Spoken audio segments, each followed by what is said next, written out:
I think I've come on the right day. It's all about play, and I'd like to get some of that cheese. Please. I'm Bill Bruehl, and I want to talk about play. I remember a long time ago, when I was a young assistant professor, I had been trained to be a literary scholar, and it didn't work, it didn't take. But I couldn't help doing theater.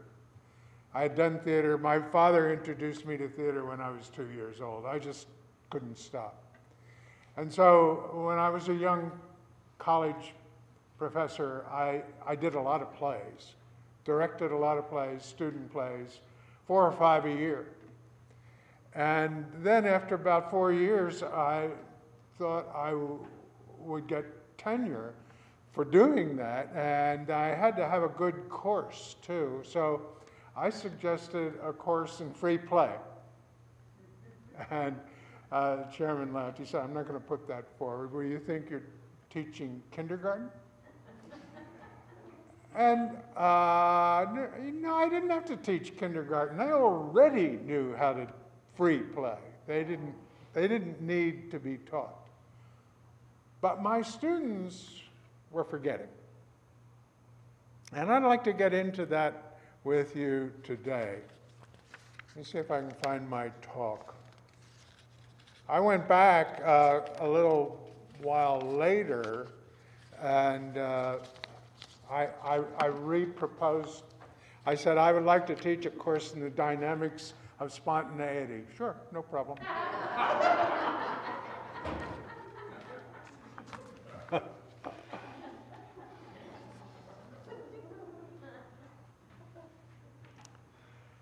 So I went on to teach and study free play. It needs to be studied. It's worthwhile studying free play. And I did that for 40 years in universities, and they were among the best years of my life.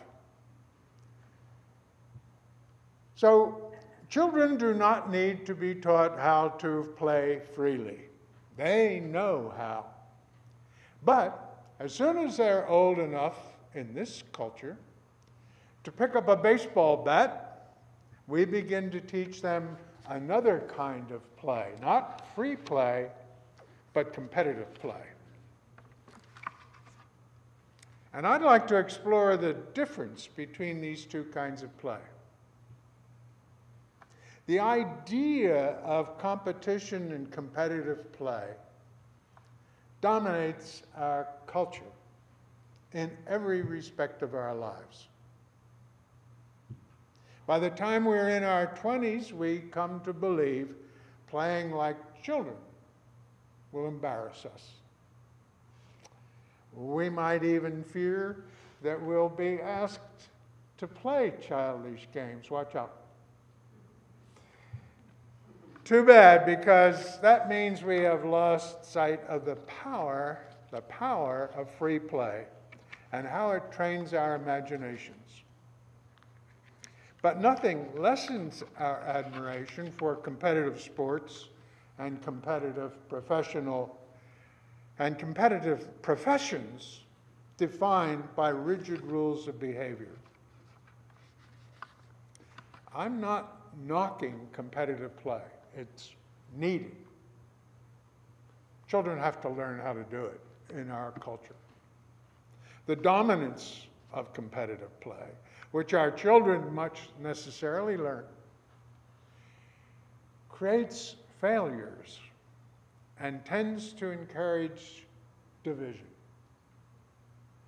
Free play doesn't do that. You can be wrong as a competitor, but you're never wrong playing freely. Never say never, but I will. You're never wrong playing freely. Free play tends to connect people, and isn't that what we're all about? Which is exactly what we do when we engage in free-ranging conversation without trying to win points. Think about it. That kind of conversation is free play, and we love to do it. I believe learning to play competitively is necessary in our society. The problem is we've come to believe that we must have rules whenever we play. You've heard people say, "Please don't ask me to play your silly games." Why silly? Because free play doesn't create losers or winners. Free play, it's just fun. However, you may be surprised to learn that we adults do prize free play.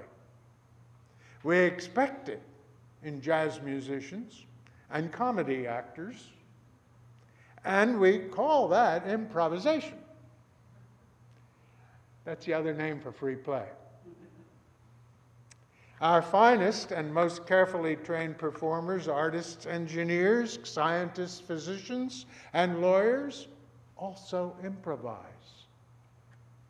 When well-trained professionals encounter problems they cannot solve with their rules and procedures, they begin to think imaginatively, as in, well, let's not use X, let's use Y. They play with Y. There may not be any rules when you play with Y. So we do more free play than we always realize. When the specialists do that, playing freely sets their work apart from those who are afraid to let go of the rules. And that letting go is really what makes the few great. As I say, a joyful, free-ranging conversation where no one tries to win points is free play. The dynamic of that happy conversation is simple. What we do is accept, embrace, and respond to what we get without arguing, competing, or scoring. We embrace what we get and respond like jazz players, where one musician offers a bit of music and the other accepts and responds instantly and without a plan. They have a free-ranging conversation with music, which is what we do in a satisfying conversation with words. To accept and embrace in that way is also an old Buddhist idea that's meant to connect us with others. Here's a fact. Free play in conversation, free play in jazz, free play in abstract painting, free play itself is never wrong. I'll stand by that. It always works because it generates connection and discovery within ourselves and between human beings. We could free play with entire communities and generate connection, discovery, joy, and fellowship. Those occasions often result in laughter, sometimes in responses that are just brilliant. But here's the rub. Here's the rub. There's always a rub. Free play requires trust. Free play requires trusting that the other is not going to challenge or try to win points or defeat us. Late night comedians, do you watch them? Colbert, others. Late night comedians like Colbert and his guests trust each other and improvise by accepting and responding to what each other says. They play together. It's often funny. And it works because Free play is never wrong. Free play always develops when participants think, yes, regardless if they disagree, yes, and allow themselves to say what comes next without planning, without censoring, because they trust. But when someone says, yes, but, the interaction changes. People get careful, censor, shut down. Somebody is going to lose. They are competing. By the time our kids are adolescents, they have been inculcated to compete. But my wife and I tried a different approach. When my grandsons were around 14 and still playful, they also learned to compete. When they were about 14, they improvised an abstract painting, wielding brushes. They were like jazz musicians with instruments. They responded to each other the way we do in a conversation. And they had a conversation with paint.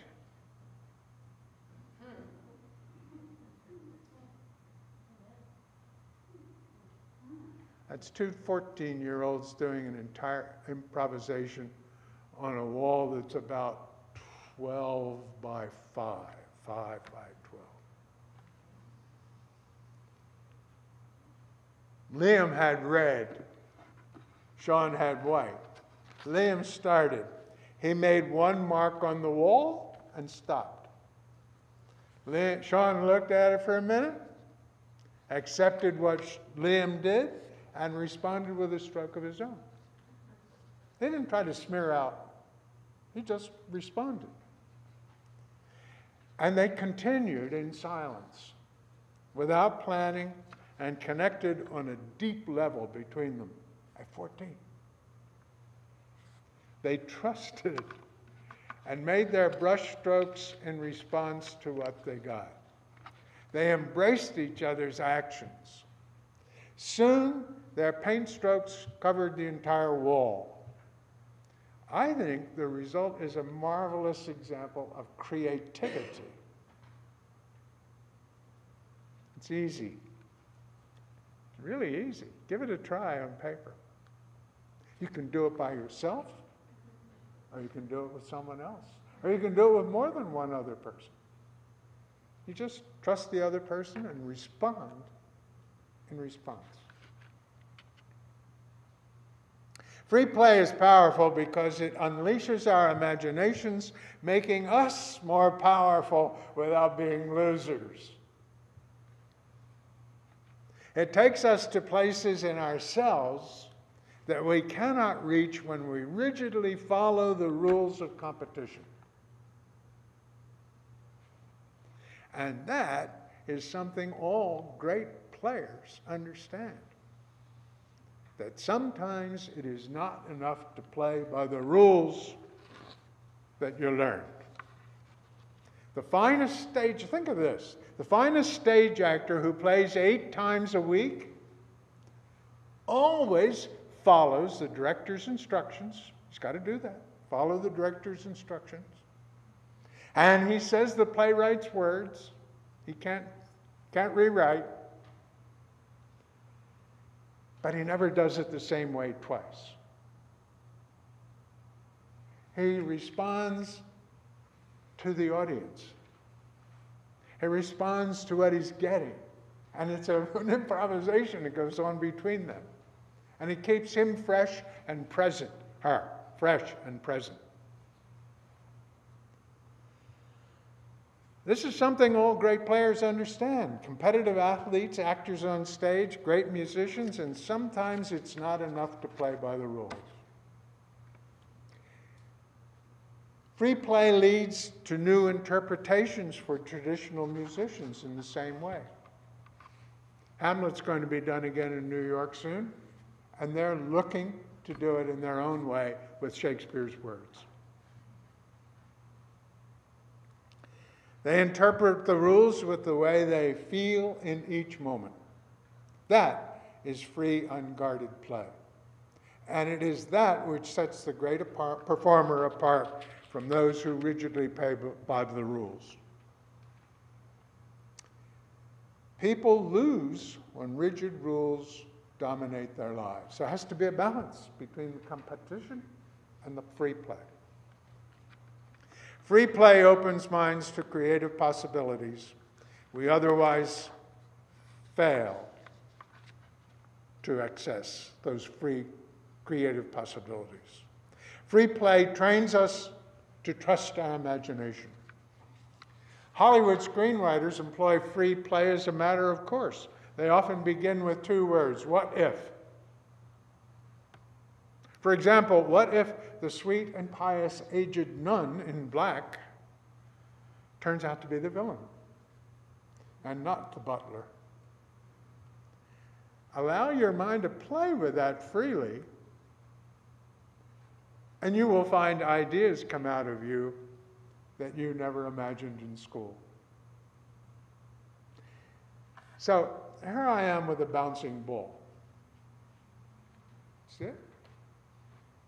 See the ball? It's a basketball. I might bounce it to you.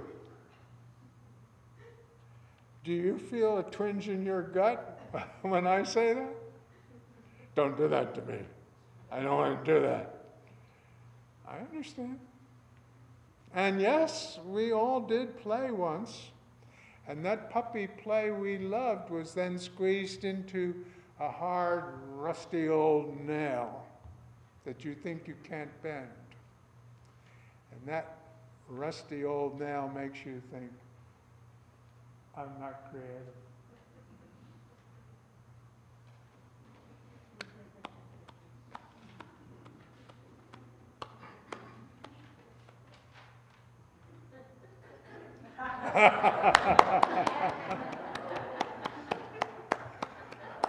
Okay, nice work. Now let's dance.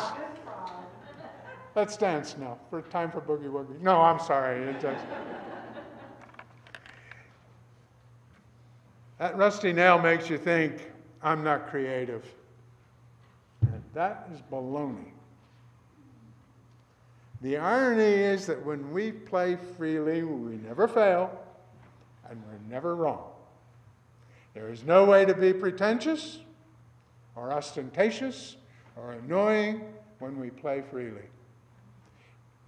When we embrace what we get, in a culture where winning dominates, free play becomes the best mood medicine.